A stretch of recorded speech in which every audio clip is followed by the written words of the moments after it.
राधे राधे मित्रों, स्वागत है आपका अपने चैनल राधे कथा सागर में। मित्रों, आज हम सुनेंगे अनंत चतुर्दशी के व्रत की कहानी।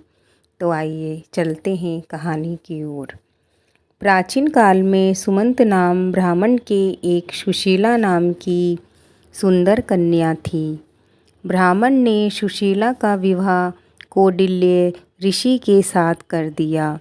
कौंडिल्य ऋषि अपनी पत्नी को लेकर अपने आश्रम को चल दिए। रास्ते में रात होने पर वे नदी तट पर ही रुक गए। सुशीला ने देखा कि बहुत सी स्त्रियां किसी देवता की पूजा कर रही हैं। सुशीला के आग्रह पर उन स्त्रियों ने विधिपूर्वक अनंत व्रत की महिमा बताई। सुशीला ने वही व्रत उस व्रत का अनुष्ठान करके 14 गांठों वाला डोरा हाथ में बांध लिया और अपने पति के पास आ गई। कौंडिल्य ऋषि ने सुशीला से हाथ में बंधे डोरे के बारे में पूछा तो उसने स्त्रियों की बताया सारा वृतांत कह सुनाया। अपनी पत्नी सुशीला से वह वृतांत सुनकर कौंडिल्य ऋषि नाराज हो गया और अपनी पत्नी को आदेश दिया कि इसे खोलकर अग्नि में डाल दो। पत्नी ने ऐसा नहीं किया तो कौंडिल्य ऋषि ने उसका डोरा काटकर अग्नि में फेंक दिया। यह अनंत भगवान का अपमान था। कौंडिल्य ऋषि की सुख संपत्ति नष्ट हो गई। सुशीला ने कहा कि देखो, आपने मेरे अनंत भगवान के डोरे को काटकर अग्नि में फेंका तो यह उसी का दोष है जिससे आपका सुख चैन छिन गया है।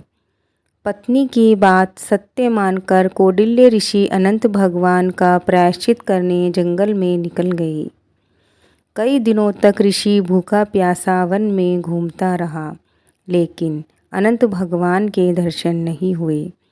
अंत भूखा प्यासा ऋषि हार थक कर गिर पड़ा। तब अनंत भगवान प्रकट होकर बोले, उठो वत्स्य, मेरे अपमान के कारण ही तुम्हें आज ये दिन देखने पड़ रहे हैं, लेकिन मैं तेरी भक्ति से प्रसन्न हूँ। तुम्हें दिया हुआ दंड माफ़ करता हूँ। तुम आश्रम जाओ और 14 वर्ष तक विधि विधान से मेरा व्रत करो, जिससे तुम सभी दोषों से मुक्त हो जाओगे।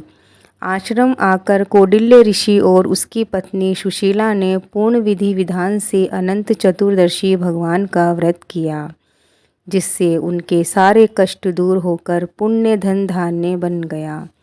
इस प्रकार धर्मराज युधिष्ठिर सहित सभी पांडवों ने कृष्ण भगवान के बताए अनुसार अनंत चतुर्दशी का व्रत किया, जिससे उनको महाभारत युद्ध में विजय प्राप्त हुई और अपना खोया हुआ साम्राज्य वापस प्राप्त किया।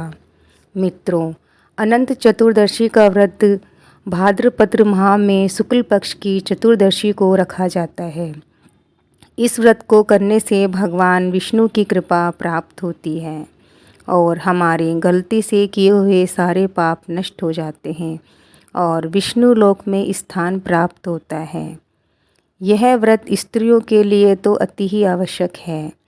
इस व्रत में नमक नहीं खाना चाहिए। और मित्रों, ये कथा यहीं समाप्त होती है। भगवान विष्णु की कृपा आप सब पर बनी रहे। बोलो विष्णु भगवान की जय। मिलते हैं नई कथा के साथ। तब तक के लिए जय श्री कृष्णा, जय श्री राधे।